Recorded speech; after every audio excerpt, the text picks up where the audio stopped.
Tout d'abord en commençant par faire un petit tour, globalement, parce que vous savez que l'écologie ou le militantisme écolo, c'est lier le global avec le local. Donc, il faut agir localement, il faut savoir ce qui se passe aussi globalement, c'est très important. Globalement, on va dire, sur le plan mondial, il y a deux phénomènes. Et on a un qui est très médiatisé, qui est le changement climatique, ou plus précisément le réchauffement climatique. Et puis il y a les autres phénomènes qui sont là avant le réchauffement climatique et que justement cette dérégulation climatique aggrave, qui sont la déforestation, la biodiversité, l'anéantissement de la biodiversité, et puis la pénurie de toutes les ressources naturelles, dont on ne parle pas beaucoup. Le réchauffement climatique, on entend parler, je ne sais pas d'ailleurs à quel degré par rapport à vous, mais c'est vrai qu'on entend plus, tout le monde parle de ça. Or, on oublie que la biodiversité est très touchée, par exemple en Afrique, depuis entre 1970 et 2016, l'Afrique a perdu 68% de sa biodiversité. C'est grave. Le réseau hydraulique, il a été complètement changé. D'ailleurs, les nouvelles cartes, il y a des cours d'eau qui ont été changés exprès pour qu'on ne les voit plus. Parce qu'on est en train de les exploiter, de les surexploiter. Et on ne veut pas que les peuples le sachent. Alors, naturellement, la Terre, pour parler un petit peu du réchauffement climatique, la Terre, pendant 10 000 ans, s'est réchauffée de 5 degrés, naturellement. C'est un processus naturel. Or, depuis 150 ans, la température a augmenté de 1 degré en 150 ans. Est-ce que vous arrivez à faire la différence? 10 000 ans, 5 degrés, 150 ans, 1 degré. Et si on continue comme ça, en 2050, il y a des pays qui vont cuire, tout simplement. Londres va connaître la même température que Madrid, par exemple. Il y a déjà des cartes qui sont très parlantes de ce qui va se passer en 2050. L'Afrique, elle va connaître beaucoup de sécheresse et beaucoup de pluies diluviennes. C'est-à-dire qu'elle va souffrir, mais alors comme pas possible, mais autrement que l'Europe.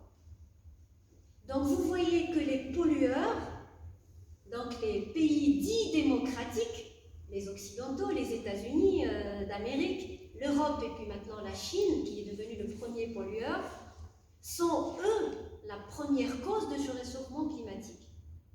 Mais c'est d'abord les pauvres qui vont souffrir en premier. Et plus, les pauvres, c'est nous. C'est les pays les plus fragiles, les plus vulnérables. Et encore plus les pays du nord d'Afrique, parce que, bon, on a les deux façades, on est sur la mer et l'océan, donc on est très exposé à ce qui vient de là-bas, à ce qui vient de l'Amérique, à ce qui vient de l'Europe.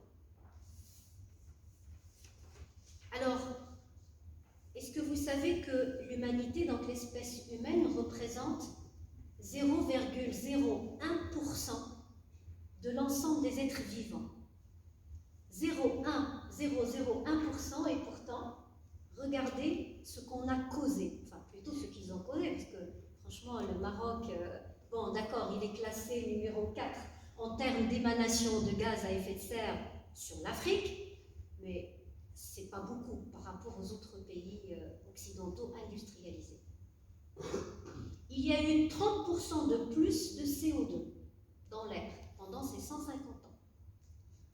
Et bien entendu, ça s'est amplifié depuis 1970, c'est-à-dire les 30 glorieuses, depuis que l'industrialisation a été renforcée. Et donc, avec cette température qui a augmenté, si on continue comme ça, les 3/4 des villes du monde, comme je disais, elles vont cuire, les 3/4 des villes. En termes de biodiversité, on parle de 6e extinction massive, je ne sais pas si vous le savez. La 6e extinction massive causée par l'homme, sachant que la dernière, c'était les dinosaures. voyez sur une échelle de temps, qu'est-ce que l'humanité a provoqué. Et c'est vrai qu'on en parle peu. C'est important. Donc 75% de l'environnement terrestre qui a été gravement altéré. 60% de la faune et flore qui est partie. Et une chose très importante, c'est qu'il y a encore énormément d'espèces qu'on ne connaît pas et qui sont en train de partir parce que pas encore tout est classé. Les scientifiques n'ont pas encore tout découvert, ni dans les océans, ni sur Terre.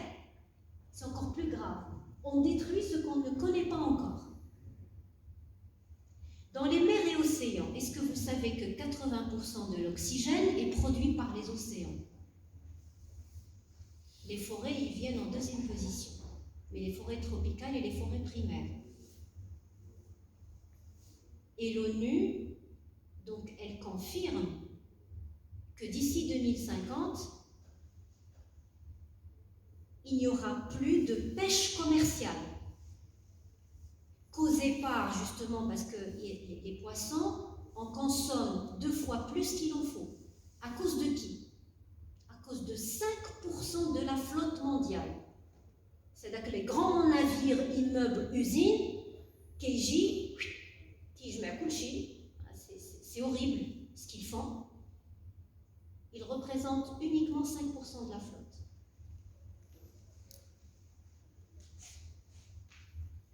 Alors, aujourd'hui, on vit la crise de la Covid-19, donc le virus, la pandémie, là où le virus Covid-19. Et puis franchement, en écoutant les médias, surtout nationaux, personne ne nous dit que la cause de ce virus, elle vient de la nature. Elle vient du chamboulement de la biodiversité. On ne va pas en parler beaucoup, parce que j'espère que Babacar nous invitera encore une fois pour parler de tout ça, parce que c'est un autre débat. Le déséquilibre de la biodiversité peut enclencher de temps en temps des épidémies. Vous avez des virus qui apparaissent à peu près, d'après les scientifiques, tous les 100 ans. On a une épidémie. Mais aujourd'hui, vous allez voir, d'ailleurs, je vous rassure, tous ces chiffres que je vous transmets aujourd'hui, toutes ces données, toutes ces informations, elles viennent de sources sûres. De l'ONU, de l'IPBES, de la biodiversité, du GIEC, donc le groupement intergouvernemental des scientifiques, et c'est les dernières informations. Donc, je suis là juste pour vous transmettre ce que disent les scientifiques. Ce que vous devez savoir, c'est que les faits scientifiques ne sont pas des opinions. C'est important. C'est pas flingue, non. C'est des faits, c'est une réalité qu'il faut absolument saisir, comprendre, pour que vous puissiez agir le plus rapidement possible. Alors, aujourd'hui, on se pose la question, que fait le monde pour justement pouvoir aller dans la direction de cette transition écologique? Qu'est-ce que cette transition écologique? Je vous invite à regarder des documentaires énormément, à lire énormément là-dessus. Et vous allez voir, même les plus grands spécialistes, parce que j'écoute certains spécialistes francophones, comme Jean Covici, qui est énergéticien et qui est membre du Haut Conseil du climat français, et qui va vous dire qu'à aujourd'hui, même l'Europe n'est pas encore passée véritablement à la transition écologique. Donc est-ce qu'on va les attendre? Parce qu'eux, ils sont en train de préparer la voiture électrique, par exemple. C'est comme ça qu'ils entendent réinventer le monde, c'est comme ça qu'ils entendent par la transition ou une mutation vers une économie soi-disant verte. C'est ce qu'on appelle en anglais le greenwashing. Je ne sais pas si vous avez déjà entendu parler. C'est de l'économie verte, mensongère, quelque part. Parce que la voiture électrique, c'est quoi? C'est encore plus de métal, et c'est des métaux rares, qui viennent d'où? Qui viennent d'Afrique et de l'Amérique du Sud, grâce à des enfants, grâce à des populations très pauvres. Et donc, l'Europe ou l'Amérique l'Amérique du Nord, elle nous parle d'écologie ou de transition écologique en investissant à peu près, en voulant investir d'ici 2030, 225 milliards d'euros dans la voiture électrique. C'est ce monde qu'on est en train de nous préparer. Et d'ailleurs qu'on est en train de aboutir vers le nord du Maroc, vers le nord d'Afrique, vers le Maroc aussi. Ce n'est pas la voiture électrique qui va faire la transition écologique. Parce qu'en fait, on ne fait que déplacer la problématique. Au lieu de parler d'énergie fossile, on va parler d'énergie renouvelable. Et les énergies renouvelables ne sont pas propres. Je ne suis pas une spécialiste de l'énergie. Ça fait des années que je lis dessus. Et j'écoute aussi les grands spécialistes. C'est des Européens qui disent ça, hein. C'est des scientifiques. Et tout ça juste pour que vous essayiez de, quand vous allez rentrer chez vous, pour voir un petit peu tout ce qui se passe autour de cette transition écologique. Alors, cette transition écologique, en fait, en vrai, qu'est-ce que c'est? C'est une transition plurielle. C'est tout simplement une transition de civilisation. On ne peut plus continuer sur le même mode d'aujourd'hui, de consommation. Même si nous, on a une petite économie, hein, on n'a pas la grande économie, on n'est pas vraiment un pays industrialisé. Mais est-ce qu'on va attendre de devenir comme un pays occidental pour nous voir aller dans le mur, on va dire, il faut penser à l'écologie, il faut penser à la transition écologique. Non, il faut absolument tirer le sang des pays européens, des États-Unis, même si les premiers écologistes sont des Américains, ça fait un siècle qu'ils parlent d'écologie et que personne ne les écoute. Quand on a vu le massacre de Trump avec sa politique, bon, on va voir ce que Biden va faire. Il paraît qu'ils vont revenir sur l'accord de Paris. Donc, j'aimerais bien un petit peu plus. D'accord. Donc, une transition écologique, c'est une transition plurielle, à commencer par la transition démocratique, qui n'a pas encore lieu chez nous, et ensuite la transition économique. La transition économique est très très importante pour pouvoir parler de transition écologique. Alors, je vais passer au Maroc. Pour le Maroc, je ne vais pas évoquer beaucoup de choses parce que je préfère qu'on focalise, d'ailleurs, quand je vais vous parler de notre association, on préfère nous focaliser sur l'eau et le végétal. L'écologie, c'est immense. L'écologie, c'est la vie, en grand majuscule. Donc, choisissez juste un axe et travaillez-le bien. Nous, on a choisi l'eau et le végétal. Alors, pour l'eau, par exemple, sachez que même avec ces pluies qu'on a eues dernièrement, seulement 44% le taux de remplissage des barrages, ce qui n'est pas énorme. On continue à être en pénurie d'eau. Et ça, c'est très important, il faut le savoir. Le CNES, après les dernières pluies, elle n'a reçu que 80 mm. C'est pas énorme, c'est très peu. Et le bassin hydraulique de Sbou, dont elle fait partie, il souffre de beaucoup de choses. Les forêts, nos forêts marocaines, on en perd 31 000 hectares par an et on n'en reboise que 9%. Là, en ce moment, pour peut-être passer directement à ce que fait l'État aujourd'hui avec les institutions publiques, c'est vrai que le Maroc s'est engagé sérieusement dans les énergies renouvelables. Mais je viens de vous parler de ces énergies et d'après les scientifiques, on ne peut pas passer tout à 100% aux énergies renouvelables. C'est-à-dire qu'il faut repenser l'économie. C'est là le problème. C'est là le centre de gravité. C'est quelle économie? Wesh, on va parler d'énergie renouvelable et puis on continue sur le même mode de croissance, sur le même mode d'économie? Non. C'est pas comme ça que ça se passe. Sinon, on se ment.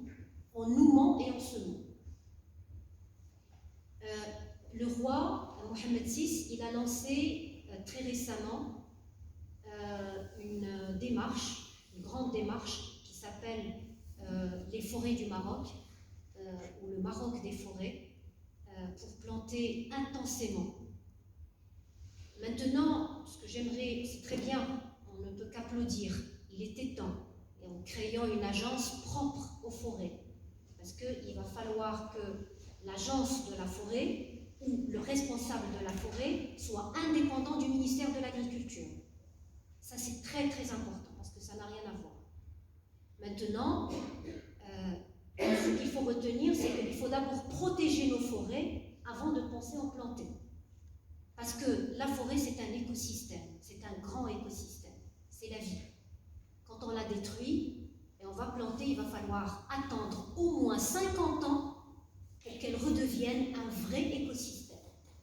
C'est là la sensibilité de la forêt. C'est important. Alors, maintenant, comment peut-on agir, nous, en tant que citoyens, pour qu'on puisse être de vrais citoyens écolos? La transition écologique, c'est d'abord l'État et les institutions publiques. Il faut qu'ils nous donnent l'exemple. Et puis après, il y a nous. Nous, le premier changement, je pense, c'est notre mode de fonctionnement, notre mode de consommation.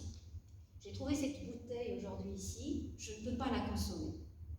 Ça fait 3 ans que je ne prends que de l'eau du robinet, parce que je suis devenue anti-bouteille de plastique. Parce qu'il paraît aussi que dans l'océan, d'ici 2050, si on continue comme ça avec le plastique, il n'y aura plus de poissons, on ne trouvera que des bouteilles de plastique. Donc si vous pouvez déjà arrêter ce genre de, on va dire, de consommation capitaliste, extrémiste, parce qu'en plus, l'eau des sources, il appartient à tout le monde, c'est un bien public, c'est notre histoire. J'espère aussi qu'on aura le temps d'en parler. Il y a tellement de choses, mais commencez avec ces petits gestes. Les jus, les limonades, les boissons et tout ça, la viande, comment vous vous déplacez aussi. Mais c'est bien, mais ça reste une goutte dans un océan. C'est important, il faut le faire. Bien sûr, tout en pensant boycotter le premier responsable de cette problématique écologique, qui est le capitalisme extrémiste. Il faut le boycotter, à tous les niveaux. Si vous voulez enclencher vous-même, parce que c'est vous qui devez enclencher, justement, cette transition écologique, ça commence par nous. Parce qu'on a vu que la démocratie représentative n'est pas suffisante. Il faut passer à la démocratie participative. Il faut qu'on participe. Il faut qu'on lance nous-mêmes cette histoire de transition écologique. Par nos gestes, par nos habitudes, par notre mode de fonctionnement. C'est très important. Alors, pourquoi ça ne suffit pas? Parce qu'il faut adhérer maintenant à un tissu associatif. Aujourd'hui, on a plein d'associations. Bon, moi j'ai mis 1 an pour réfléchir comment je vais créer une association, parce que je ne voulais pas juste créer une association pour la créer, mais il fallait passer à une action nouvelle. Compléter ce qui se passe déjà, ce que les anciens ont déjà fait, apporter du nouveau, innover. Et donc on a choisi notre équipe. Bon, il y a avec nous un agriculteur, il y a un instituteur, il y a un juriste, il y a une professeure au lycée des sciences de la Terre. Donc on est en train déjà de voir comment on va travailler ensemble. Donc nous avons déjà 2 projets.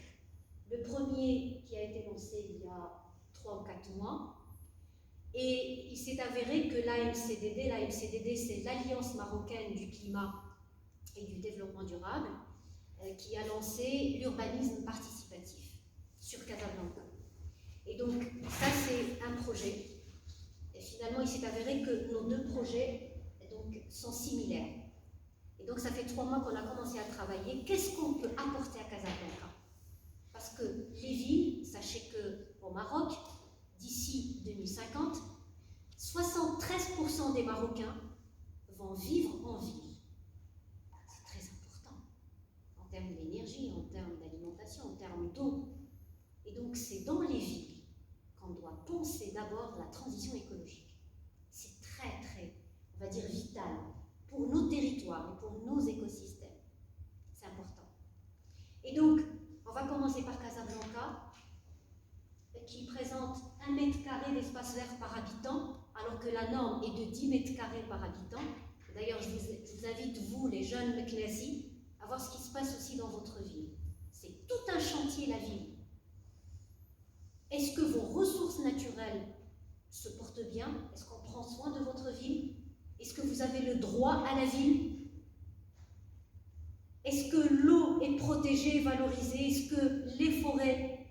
il y a avec nous Douane Yaftah, qui est un jeune qui a adhéré à l'association il n'y a pas longtemps et qui me dit que vous avez 1,6 million d'hectares de forêt sur la région de Meknès, ce qui représente 16% du patrimoine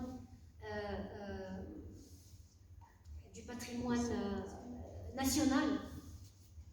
Donc tout ça, il va falloir voir qu'est-ce qui se passe au juste à Meknès et de quoi vous avez besoin. Et puis notre deuxième projet, on est en train de terminer donc le dossier. On va travailler sur l'un des plus grands écosystèmes marocains et on se limitera à ça pour ces 5 années.